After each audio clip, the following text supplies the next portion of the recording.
Assalamualaikum warahmatullahi wabarakatuh. Hai semuanya, saya Dwi Nur Amalia dari Universitas Borneo Tarakan dari Fakultas Ilmu Kesehatan dan dari jurusan S1 Keperawatan angkatan 2020. Di sini saya akan berbagi dan menjelaskan materi dari mata kuliah Pancasila dengan subbab kedudukan dan fungsi Pancasila. Dan berikut adalah materi yang akan saya jelaskan.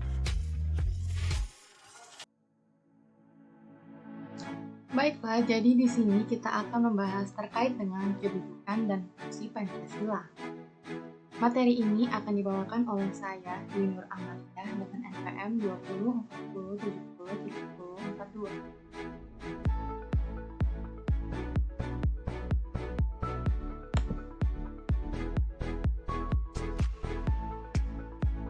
Pancasila sebelum dirumuskan menjadi dasar negara dan ideologi negara, nilai-nilainya telah terdapat pada bangsa Indonesia dalam adat istiadat, budaya, serta dalam agama-agama sebagai pandangan hidup masyarakat Indonesia. Pandangan hidup bangsa Pancasila sebagai pandangan hidup bangsa. Proses perumusan pandangan hidup masyarakat dituangkan dan dilembagakan menjadi pandangan hidup bangsa yang disebut sebagai ideologi bangsa, dan selanjutnya pandangan hidup bangsa dituangkan dan dilembagakan menjadi pandangan hidup negara yang disebut sebagai ideologi negara. Pancasila sebagai pandangan hidup bangsa merupakan suatu kristalisasi dari nilai-nilai yang hidup dalam masyarakat Indonesia. Maka pandangan hidup tersebut dijunjung tinggi oleh warganya karena pandangan hidup Pancasila berakar pada budaya dan pandangan hidup masyarakat. Setiap manusia di dunia pasti mempunyai pandangan hidup. Pandangan hidup adalah suatu wawasan menyeluruh terhadap kehidupan yang terdiri dari kesatuan rangkaian nilai-nilai luhur. Pandangan hidup berfungsi sebagai pedoman untuk mengatur hubungan manusia dengan sesama, lingkungan, dan mengatur hubungan manusia dengan Tuhannya. Dan dalam pembukaan Undang-Undang Dasar Negara Republik Indonesia tahun 1945, alinea ke-4, maka disusunlah kemerdekaan kebangsaan Indonesia itu dalam suatu Undang-Undang Dasar Negara Indonesia yang terbentuk dalam suatu susunan negara Republik Indonesia yang berkedaulatan rakyat dengan berdasar kepada ketuhanan yang Maha Esa, kemanusiaan yang adil dan beradab, dan persatuan Indonesia, kerakyatan yang dipimpin oleh hikmat kebijaksanaan dalam permusyawaratan perwakilan, serta dengan mewujudkan suatu keadilan sosial bagi seluruh rakyat Indonesia. Dalam kedudukan sebagai dasar negara, Pancasila mempunyai kekuatan mengikat secara hukum. Dasar formal kedudukan Pancasila sebagai dasar negara Republik Indonesia termasuk dalam pembukaan Undang-Undang Dasar 1945 alinea ke-4. Pancasila sebagai dasar negara ditunjukkan pada kalimat yang berdasar kepada. Hal ini didasarkan atas interpretasi historis sebagaimana ditentukan oleh BPUPKI bahwa dasar negara itu disebut Pancasila. Fungsi dasar negara yang pertama, dasar berdiri dan fungsi dasar negara. Yang pertama, dasar berdiri dan tegaknya negara. Pemikiran yang mendalam tentang dasar negara lazimnya muncul ketika suatu bangsa hendak mendirikan negara. Oleh karena itu, dasar negara berfungsi sebagai dasar berdirinya suatu negara. Yang kedua ada dasar kegiatan penyelenggaraan negara. Negara didirikan untuk mewujudkan cita-cita dan tujuan nasional suatu bangsa yang bersangkutan. Yang ketiga, dasar partisipasi warga negara. Semua warga negara mempunyai hak dan kewajiban sama untuk mempertahankan negara dan berpartisipasi dalam upaya bersama mencapai tujuan bangsa. Yang keempat, dasar pergaulan antar warga negara. Pancasila sebagai pemersatu bangsa. Bangsa Indonesia yang terdiri dari berbagai macam-macam suku pun bukan menjadi suatu pembeda bagi warga negara Indonesia. Justru ini dijadikan nilai positif bagi Indonesia sebagai negara yang beragam suku dan budaya. Semboyan Bhinneka Tunggal Ika yang artinya walaupun berbeda-beda tetapi tetap satu jua adalah prinsip kuat bangsa Indonesia, walaupun Indonesia adalah bangsa majemuk yang multi agama, multi bahasa, multi budaya, dan multi. Pancasila sebagai ideologi bangsa. Ideologi berasal dari kata idea yang berarti gagasan, konsep, pengertian dasar, dan cita-cita.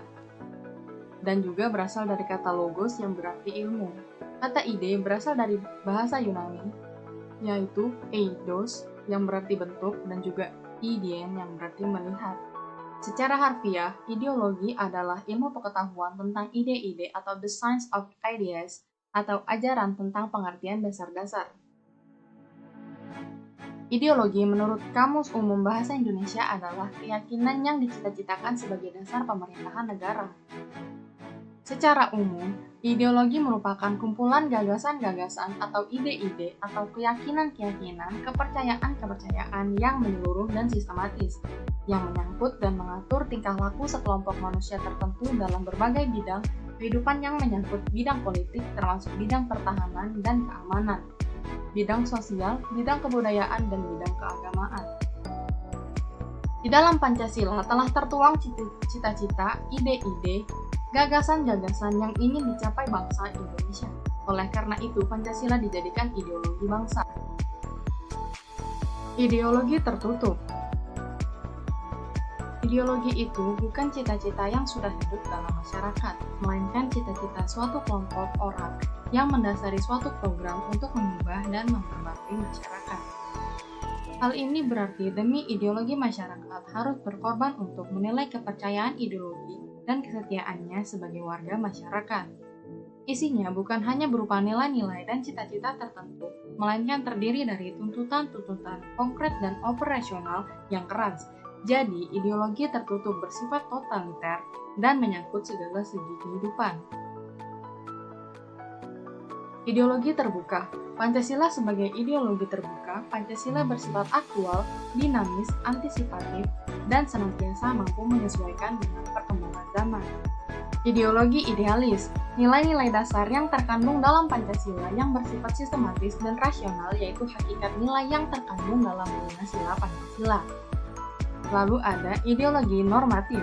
Nilai-nilai yang terkandung dalam Pancasila perlu dijabarkan dalam suatu sistem norma sebagaimana terkandung dalam pembukaan Undang-Undang Dasar 1945. Ideologi realistis yaitu mencerminkan realitas yang hidup dan berkembang dalam masyarakat.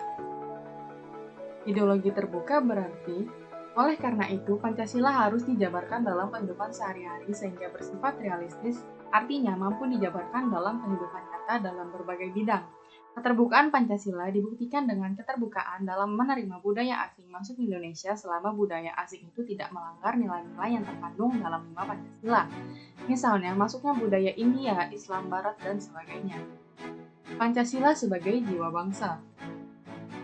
Pancasila sebagai jiwa bangsa lahir bersamaan dengan adanya bangsa Indonesia yaitu pada zaman dahulu kala pada zaman kejayaan nasional.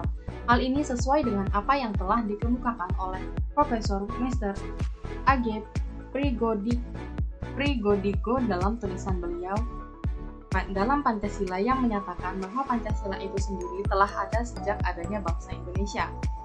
Pancasila sebagai kepribadian bangsa yaitu berarti Pancasila bukan merupakan pemikiran perorangan melainkan merupakan suatu proses kuasalitas dari Pancasila, yaitu sebelum disahkan menjadi dasar negara, nilai-nilai Pancasila dalam kehidupan sehari-hari, baik sebagai pandangan hidup bangsa dan filsafat hidup bangsa Indonesia telah mengkristalisi dalam kehidupan berbangsa dan bernegara.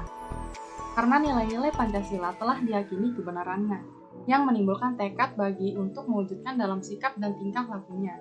Artinya Pancasila lahir bersama dengan lahirnya bangsa Indonesia dan merupakan ciri khas bangsa Indonesia dalam sikap mental maupun sikap lakunya sehingga dapat membedakan dengan bangsa lain. Pancasila sebagai kepribadian bangsa. Dari dulu bangsa Indonesia sebagai manusia yang religius. Bangsa Indonesia dalam struktural sosial dan cita-cita dan kesatuan tercermin dalam berbagai istilah seperti tanah air, tanah tumpah darah, Bhinneka Tunggal Ika, merah putih, gotong royong, dan lain-lain, sekaligus sebagai cermin nasionalisme. Fungsi dan kedudukan Pancasila. Pancasila sebagai perjanjian luhur, yaitu artinya Pancasila telah disepakati secara nasional sebagai dasar negara tanggal 18 Agustus 1945 melalui sidang PPKI yaitu Panitia Persiapan Kemerdekaan Indonesia. Selanjutnya, Pancasila sebagai sumber dari segala sumber tertib hukum, bahwa segala peraturan perundang-undangan yang berlaku di Indonesia harus bersumberkan Pancasila atau tidak bertentangan dengan Pancasila.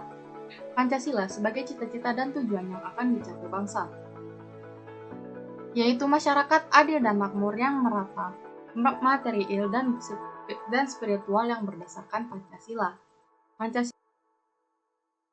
Pancasila sebagai falsafah bangsa dan negara Indonesia. Pancasila merupakan sarana yang ampuh untuk mempersatukan bangsa Indonesia, karena Pancasila adalah falsafah hidup dan kepribadian bangsa Indonesia yang mengandung nilai-nilai dan norma-norma yang oleh bangsa Indonesia yakini paling benar, adil, bijaksana, dan tepat bagi bangsa Indonesia untuk mempersatukan rakyat Indonesia.